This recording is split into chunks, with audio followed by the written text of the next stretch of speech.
In 3, 2, 1. On the road and across the country, it's been another non-stop, action-packed journey for our crew here at Michelle Malkin Investigates. Pause. Look at that. In Season 2, we reported on stories that matter and Americans who are making a difference. We set sail from fishing communities in the Northeast. 7. That not enough? You're hired. Yeah. Took to the air across the border of Arizona and Mexico.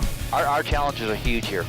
And headed to the West Coast, where we continue pushing for the truth and digging into the DNA science in the case of Daniel Holtzclaw, the former Oklahoma City cop behind bars for alleged sex crimes. There were problems with the testimony and with the testing, and a new trial should be issued. A half-dozen experts worldwide are dissecting the DNA flaws and investigative bias. The report's not just about DNA. Police officers combing through the records to find victims, calling them up, telling them that they have a person who's been accused of multiple crimes. That is perhaps one of the most biased ways of approaching criminal investigation that I've ever seen. Now, after our breakthrough series, the facts about the Holtzclaw case are catching fire, spreading to law enforcement officers in his home state of Oklahoma. I'm a police officer. I saw Michelle Malkin Investigates video, Daniel in the Den. After watching that video, I believe he's innocent. Daniel is an innocent man. I will fight for Daniel. He's now my brother. A new brotherhood bonded in a fight for truth. There's more than just me and Ray and others, and Daniel, who have been wrongfully convicted. There's others out there. On this episode, you'll hear much more from this growing team of advocates and independents as we continue our groundbreaking coverage of what could be Oklahoma's most high-profile wrongful conviction. We'll also update you on the case of the cross-country jihadist, a story we brought you in Season 1. A viewer who knew him personally speaks to us for the first time. All this and more in this special edition of Michelle Malkin Investigates.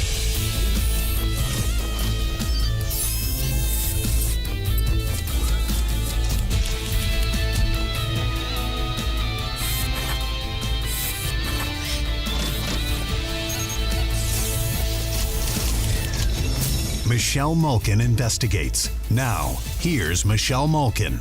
The tide has turned. And that's what the mission of our investigative journalism for CRTV is all about.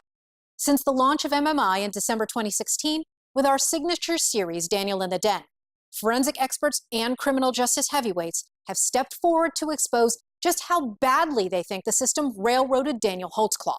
You'll hear from two of those leading voices in a moment. But first, let's hear from Daniel.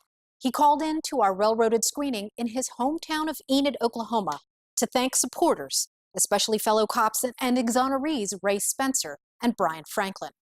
A lot of people will never understand what it's like to be falsely accused, falsely convicted, and have everything taken from you. I ask all of you to please shake their hands or give them a big hug for me. Daniel also addressed the local media in attendance, including 2 Oklahoma City TV stations and several Enid outlets. I thank you guys so much for coming out and taking your time to, report this. But what I encourage you guys to do, please, is to please investigate. That's exactly what we've been doing. And you won't believe what happened with the secret hearings and evidence we told you about earlier this season. Remember, the Oklahoma Attorney General filed a sealed motion with hidden information that the Court of Criminal Appeals sent back to the trial judge in Daniel's case. Here's surveillance video outside the courtroom of this closed hearing, because we weren't allowed inside. 2 days of secret hearings were held in June 2017 with Judge Timothy Henderson, a court reporter, and representatives from the Oklahoma County DA's office, police department, and city attorney's office. Also in attendance, Campbell Ruddock, OCPD's crime lab supervisor, and the boss of Elaine Taylor, whose scientific misstatements and failures we've been reporting to you since our Daniel in the Den series debuted. But what about Daniel? He is the defendant, after all. Me, myself, I couldn't even be there, nor my lawyer could be present. How fair is that? How fair is that as far as the judicial process? How fair is that as far as justice? Through a series of public records requests filed by me and a few other journalists, we learned that crime lab analyst Taylor's personnel records and forensic work were the focus of those secret hearings. We also discovered that the police department had deleted Taylor's account shortly after she retired in February 2017. Poof, all gone. Like Saturday Night Live's church lady used to say, how convenient. The city says it's standard practice, but this is no standard case. Daniel's high-profile criminal appeal is ongoing, and there are nearly a dozen high-dollar civil lawsuits against both Daniel and the city in play. Thanks to mounting pressure in the courts of law and public opinion, the city was forced to magically recover thousands of pages of Elaine Taylor's emails. Though thousands more remain shielded, and unknown others may be permanently deleted and unrecoverable. It wouldn't be the first time the OCPD crime lab found itself in the middle of an evidence destruction controversy. During the infamous scandal involving forensic chemist Joyce Gilchrist, crucial trial evidence routinely disappeared. Elaine Taylor worked under Gilchrist. The bombshell news is that all these shenanigans caught the attention of high-profile attorney Kathleen Zellner of Chicago. She represented exoneree Ray Spencer, whom we featured earlier this season in his $9 million civil suit. She's also one of the most successful exoneration lawyers in the country. Zellner freed Ryan Ferguson, wrongfully convicted of murdering a sports editor in Missouri, and also represents Stephen Avery of Netflix's Making a Murderer fame in his post-conviction efforts. In early fall 2017, Zellner fired off a series of public tweets roasting the Oklahoma City Police Department over its bizarre handling of DNA-related emails in Daniel's case. Zellner signaled her intent to get involved in the case, and in late September added Daniel to her Twitter biography's roster of clients. Also speaking out, 6 forensic scientists who analyzed the DNA flaws and failings in the Holtzclaw case. When their motion to file a brief with the Court of Criminal Appeals was rejected, they released their full report publicly. These renowned experts include Peter Gill of Oslo, Jane Goodman-Delahunty in Australia, Moses Shanfield, a former New York lab director, now at George Washington University, George Shiro, a Mississippi-based lab director, Brent Turvey of the Alaska-based Forensic Criminology Institute, and Susanna Ryan, a California-based DNA scientist.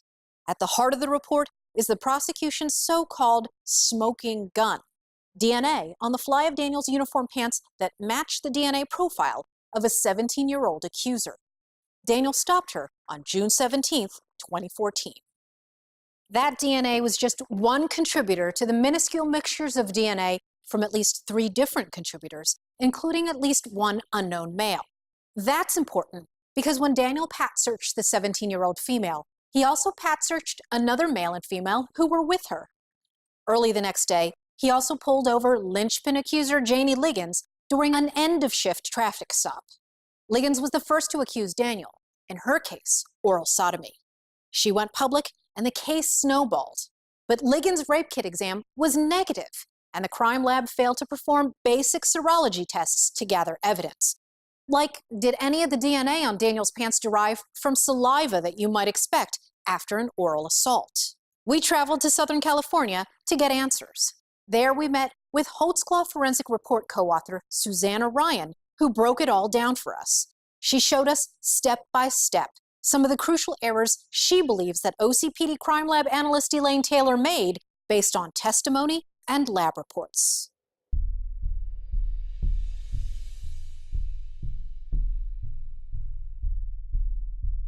One of the things that you honed in on was the way that the crime lab analyst tested the pants. So we have a pair of pants here, and we wanted to have you explain what she did right and what she did wrong. So this is a pair of pants that would be similar to the ones that Daniel was wearing. They were described as navy blue uniform pants. She looked at the pants visually. She used a light, kind of a bright light like this. She did mention that she used a magnifying glass. And what she was doing at that time was looking for any stains, visual stains. This is known saliva on here. That wouldn't always show up. On these pants, it is showing up. But if you don't see any staining, then the next thing that you're going to want to do is look with an alternate light source. So when you put on the orange glasses and you have this alternate light source, what happens is after you shut out the lights, you're actually seeing fluorescence from certain body fluids. Okay? So when the lights go out and you have an alternate light source, certain body fluids will fluoresce. In this case, there's a little bit of fluorescence, a little discoloration here in this area. You would also want to check the inner fly area. So there are additional stains that you're not seeing with the naked eye. In this case, the allegations were oral assault, and so saliva is one of those body fluids that does fluoresce. So in my opinion, that is one of the things that should have been done in this case. A simple alternate light source examination, which would help you visualize not just saliva stains, which she was aware there was an allegation of that, but vaginal fluid also fluoresces. Why wouldn't she use an alternate light source? I don't know. Again, it's very common practice. There are some tests that are not as common. A test for vaginal fluid is not as common, but a saliva test is common.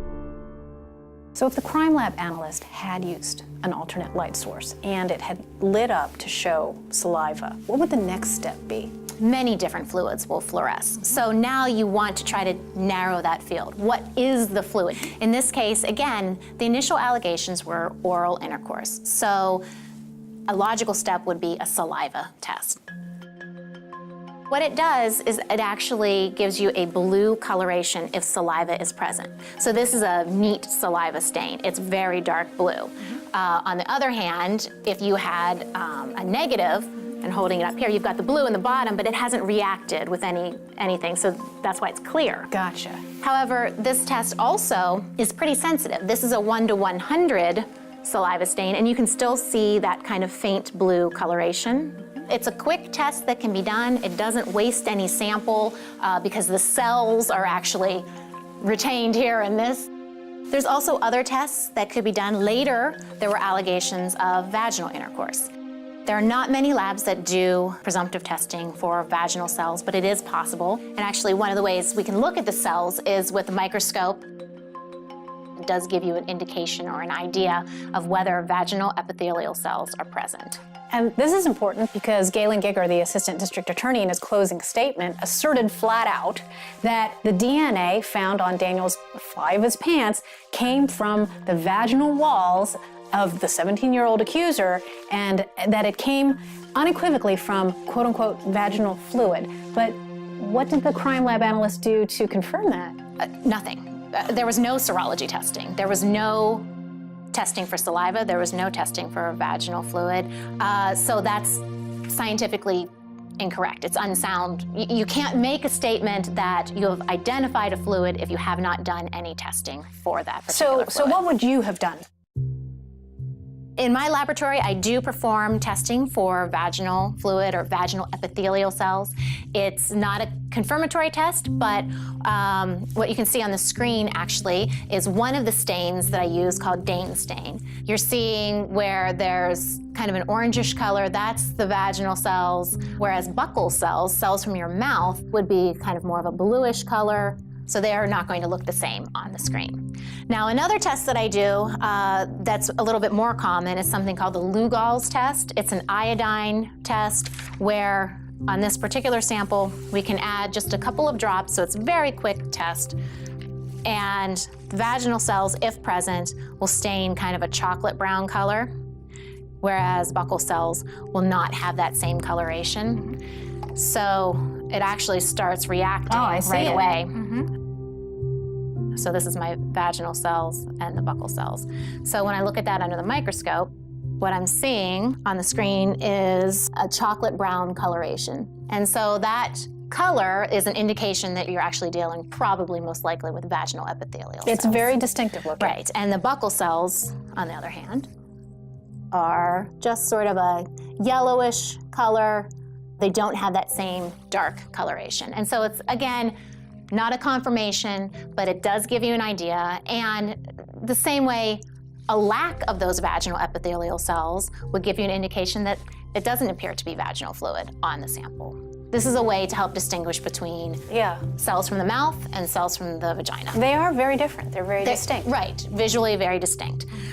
So again, not many labs have this type of testing, but it can be done. It can give you an indication then of what sort of body fluid you're looking at. It's just another useful data point. It helps to confirm or negate an accuser's story. If they're saying, listen, I was orally assaulted, here's the pair of pants, he didn't pull his pants down, there is an expectation there's probably going to be some saliva transfer. Yeah. So let's do the testing and determine, is saliva present? Not just whose DNA. Because you can always look and see, okay, whose DNA it is, but the testing today is so sensitive that you can pick up just skin cells. and you can get DNA from touch and not just from a body fluid. And that was such an important point of the report that you and your other co-authors made. Right. Because it wasn't accurately or scientifically portrayed by either the crime lab analyst or the prosecutor. Right. Another issue that I had with the analysis was it was stated that Daniel Holtzclaw was not present in the mixtures, and in fact the report stated something different. It said it was inconclusive. We don't know who all's DNA is present, and that's the accurate statement. I can't understand why these basic things weren't done in this case. What was the conclusion of the report? Looking at everything, we did conclude that we didn't feel that he had gotten a fair trial, and it's our opinion that there were problems with the testimony and with the testing, and a new trial should be issued. That wasn't just Susanna Ryan's finding. 5 other experts did their own independent research and agreed. Let me read you the last line of their report. We believe that Mr. Holtzclaw's conviction should be overturned and he should be given a new trial.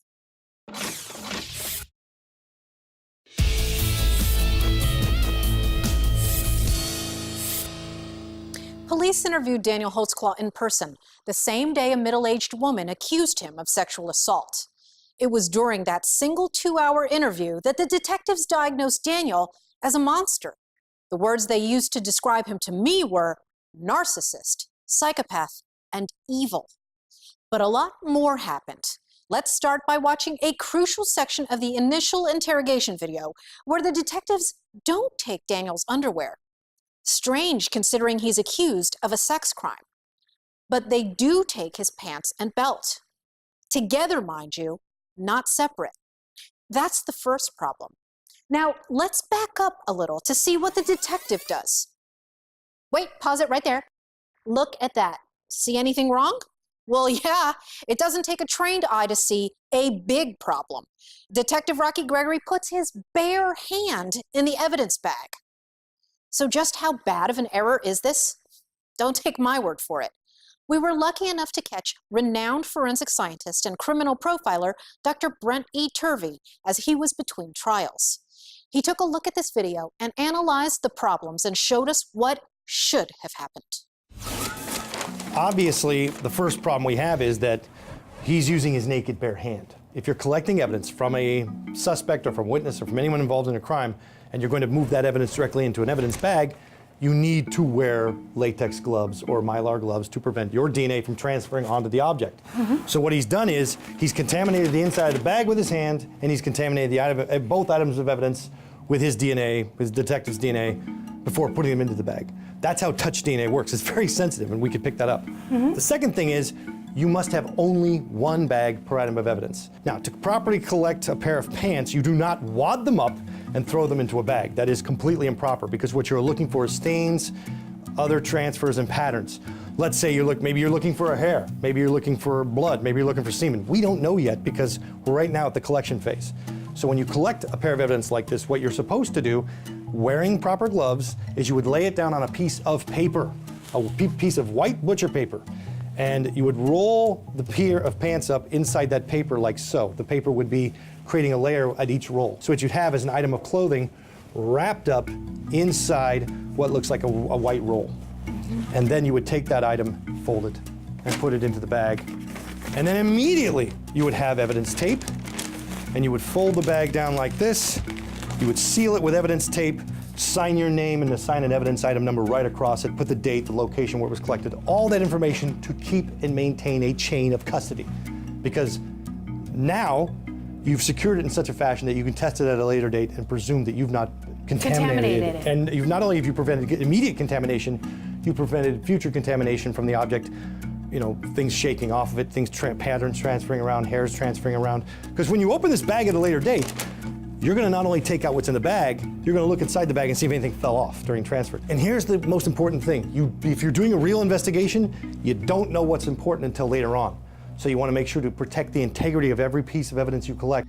So all of these errors compounded by having multiple items in the bag as well creates more routes for possible contamination? It shows an overall attitude of total disregard for the physical evidence.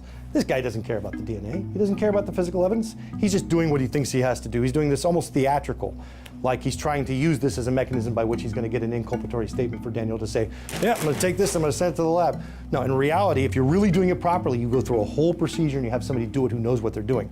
This shows somebody who doesn't understand physical evidence and doesn't care about the physical evidence. Wow, a total and reckless disregard for the evidence. Such a simple thing that could have such a profound effect on the investigation. While DNA was a key issue, there were many other problems. Retired NYPD detective and founder of Forensics for Real Inc., John Palucci, attended our screening of the Railroaded episode and had this to say about the interrogation video as a whole. When I watched that interview of Daniel, how many people have watched that? Is that a piece of work or what? Work is the four-letter word choice right now.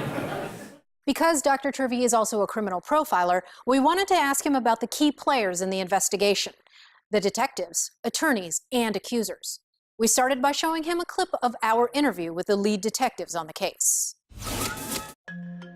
I wanted you to take a look at the answers that Detective Kim Davis and Rocky Gregory, the sex crime detectives who led this, and given that it was Daniel Holtzclaw who was calling in through his CIU unit with the Vruna records and never denied that he had come into contact with any of these women, what they did was take all that information and then reverse engineer by, as you say, going out and seeking out all of these women except for the very first accuser. So this is an exchange that I had with them about the lack of physical evidence at that first stop. What were the results of the SANE test with regard to Jamie Liggins? There was no DNA in her mouth. She also said that at one point his hands were on top of the car, and at one point her hands were on the hood? On the hood, yes. And what were the results of the DNA tests on those? They didn't DNA test those, they fingerprinted. You can't do both. Okay, and what were the results of that? They didn't get fingerprints. Why do you think that is? Because hundreds of people touched the cars, the weather, you gotta keep in mind, Holtzclaw's car was a pigsty. It was absolutely nasty.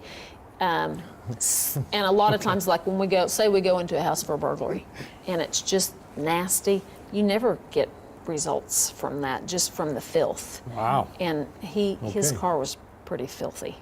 So the fingerprint tests came back negative on the car, and the SANE test came back negative for DNA in her mouth. Correct. You still believed her story at that point? I did. Detective Gregory, same? Yes, after Kim kind of relayed everything, because Kim's done hundreds and hundreds of investigations, and she's got a good grasp on whether a victim's telling the truth or not, and just kind of the storyline that she told me. Okay. Yes, I did. Okay. Okay. I know. There's layers of problems here. Yeah, tell us. Let's start with the first premise. They know the truth, and the truth is that when the victim makes a statement, you must bother to test their statements against the physical evidence record. And if their statements do not lead to physical evidence, that's a problem. What they're doing is explaining it away while still clinging to their original assumption, which is that Holtzclaw must be guilty of these crimes. So first of all, let's talk about the physical evidence transfer. The hood of a car is very good for both identifying visual prints, but also for identifying latent prints and for pulling them. The next statement was to explain that was his car was filthy. In fact, she used the word nasty. It was absolutely nasty. Immediately, her emotional response goes way up. She knows that she's got a problem because there should have been fingerprints. And two, instead of dealing with that, she starts characterizing the defendant in a very negative way. Pigsty, it was so inappropriate. I can't even begin to tell you the problem that I have with that, because it gives us a real quick peek inside of her mind. She's not talking about the car, she's talking about Daniel. Yeah. She's trying to vouch for her lack of evidence by talking about his character. And that is, emotionally, That works so well with people. That's what we've been trained to think that way. Oh, his car's nasty, he's guilty. An investigator who thinks that way has a threshold problem with objectivity and really needs to find a new profession. What's really interesting to me is him, the detective.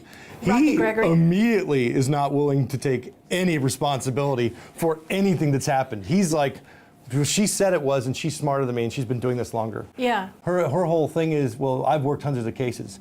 Experience is not a shield to scientific scrutiny. Experience is something you demonstrate by doing your due diligence and following your protocols. So when someone uses their experience to explain why they didn't do their job, that to me is an oxymoron.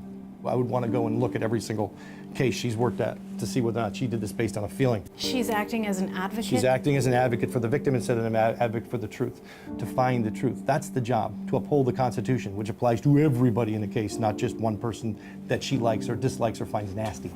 That's not what you do. The science has proven over and over again that detectives cannot tell. It's no better than a coin toss, whether you can tell where someone's lying to me. That's why we bother to employ people at a crime lab. That's why we bother to test evidence, because people do lie and they get ground balls by you all the time because you're not paying attention, because you think you're a super cop. You think you're a super lie detector. Yeah. You're not. It's not how it works. This was an interesting phenomenon because you had the procurement of the 13 accusers and It's a great word for it. There were 8 out of the 13 on whose charges Daniel was found guilty, and it was a mishmash of almost random or splitting the baby is how both the detectives and government officials have put their description of the verdict. They split the baby on him. They split the baby. Is that justice? Well, that's how they perceived. That's You how it had works. 5 of the accusers on whose charges Daniel was completely cleared of. There just seemed to be a randomness about it. There was one, Shardarian Hill, who was caught at the end of her interview with Rocky Gregory saying, is this good evidence? She sort of stretched her arms out as if it was all in a day's work and said, the phrase was, quote, even if he didn't even rape nobody, nothing, he's been in contact with people that he arrested.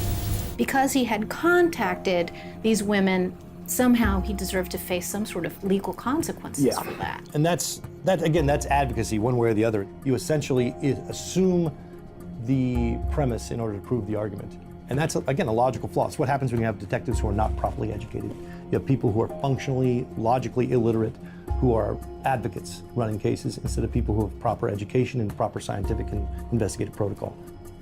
As the case attracted national media attention, there were many opportunists who came forward, and We also call them false reporters, but yes. false reporters that, Right. that piled on. So I wanted to ask you about Shawnee's Barksdale. This is a picture of her. She is one of the many women, and one man, by the way, who came forward in the course of all of the media frenzy to claim that they had also been sexually molested or assaulted by Daniel Holtzclaw. And I want you to take a look at some of the video of her interview.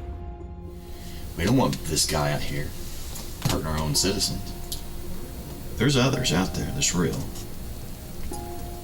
If I didn't have to work on this case, okay, and try to track down real victims, because I've had to go to a lot of women this stuff happened with, okay? They didn't come forward. I've had to go find them, okay?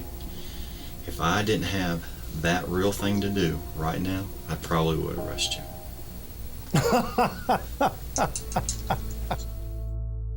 I am astonished, not only that she was not arrested on the site, but that he acknowledges that he should have arrested her and didn't. When you have somebody who's a false reporter and they're willing to do this, very often false reporting is associated with other incidents. They're not just doing it one time. So if you arrest one time, you're preventing not one false reporter, you're preventing the 20 more that are going to come later on in their life. Because they're going to realize, once they realize it works and there's no consequences, they're going to keep doing it. She should have been arrested. And he acknowledges that in the interview. And that fact is, what it tells you is how fast and loose they're playing with the law. But more importantly, it gave you an insight into his thinking. If I just had good evidence, some people making good statements, I could just I could arrest this guy. He's looking for that golden ticket and he couldn't find it. And the only difference between women that they determined were lying and women who they determined were telling the truth was it needed to match up with the GPS and AVL information. So the same way that they applied that to the presence of DNA, they applied it to, well, if the GPS showed that Daniel was in a certain place, ergo, a sexual assault must have occurred. It's completely improper, but it goes right back to basic interview interrogation techniques. He's not thinking like a detective, he's not thinking like a truth seeker, he's not thinking like he cares about what actually happened. And they're using GPS data in that same fashion. With this, therefore, because of this. That's not how it works, and that does not create good truth seeking.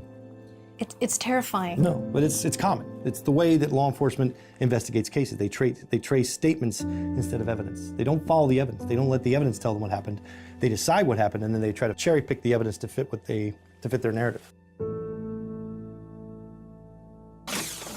7 months after Shawnee's Barksdale admitted lying to police about Daniel to help the case, she was finally charged with felony false reporting of a crime. But it was dropped to a misdemeanor. In May 2016, she pleaded guilty and got off with a short probation and a tiny fine. She wasn't the only known liar. From what I understand, there were an additional 7 whose allegations didn't hold any water with you all. Some people thought of money or just wanted attention or however. I interviewed one male. One male who said that Daniel Holtzclaw. And what was the outcome of that? He admitted he lied. Yeah. So there are plenty of reasons to lie, including Get out of trouble. Yes. And money, as you said, was a big factor for people. They wanted to cash in. After they saw it on the TV, they were like, ooh, I can get in on this. And this kind of case and these kind of allegations are sort of a magnet for people who are looking to cash in. Right. Yes. Yeah. Despite acknowledging that at least 7 people, including one male, had lied in order to join the Holtzclaw publicity bandwagon and high-dollar civil lawsuits, police and prosecutors failed to charge anyone else but Barksdale with making false allegations. That's alarming. False narratives aren't harmless fibs. They can cost innocent people their freedom, even their lives. This is a copy of Dr. Brent Turvey's newest textbook, False Allegations, Investigative and Forensic Issues in Fraudulent Reports of Crime. As Dr. Turvey teaches students and true law enforcement professionals, it is a fact of life and the criminal justice system that people lie. Moreover, quote, too many investigators succumb to personal and institutional bias, and they perpetuate deceit. Lying about crimes is a crime, and enabling lies is as wrong as telling them, especially when those lies are told under oath and in front of a jury. In Daniel's case, the lead prosecutor got away with apparently telling falsehoods about the DNA evidence. The crime lab analyst got away with failures to do basic serology tests and to disclose vital information about the DNA mixtures. These forensic falsehoods drove a biased investigation by detectives who manufactured a profile of Daniel's victims based on personal beliefs and gut instincts.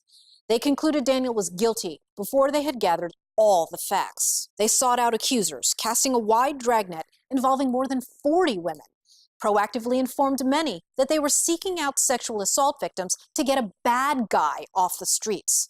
They dismissed basic factual discrepancies, illogical claims, repeated denials, and pleas by at least one woman to be left alone. No, I don't want to, please, please. I just want to leave it alone. They acted as advocates instead of investigators, routinely excusing accusers' lapses of memory, explaining away repeated failures to find corroborating forensic evidence, and downplaying their troubled histories, including crimes of deceit. With the exception of Janie Liggins, publicity hound and lead civil rights lawsuit plaintiff, it was Daniel who placed himself at the scene by calling in and running the accuser's data through his patrol work. He readily acknowledged that every encounter with the accusers occurred, not the work of a serial predator trying to hide his actions. Sexual allegation falsehoods were inserted into a true framework. Misleading police reports omitted exculpatory information that didn't fit the detective's predetermined outcome. Prosecutors depended on those incomplete and biased reports to shape their narratives. These non-credible stories were then all chained together and bolstered by falsely portrayed DNA evidence that greatly swayed the jury. Scientist Erica Fuchs explains the damage wrought by these misleading statements. The government should not be allowed to convict people by stating lies, and that's happened in Daniel's case. It's not a bad thing to be wrong, but what is bad is when you cover it up and you don't acknowledge it. Daniel's growing team of supporters is ensuring that the cover-up fails and sunlight prevails. More independent observers and experts are asking, as we first did on this billboard that sparked so much controversy, what if he didn't do it? And defense attorney Kathleen Zellner is determined to rewrite the ending for innocent defendants, and that list now includes Daniel.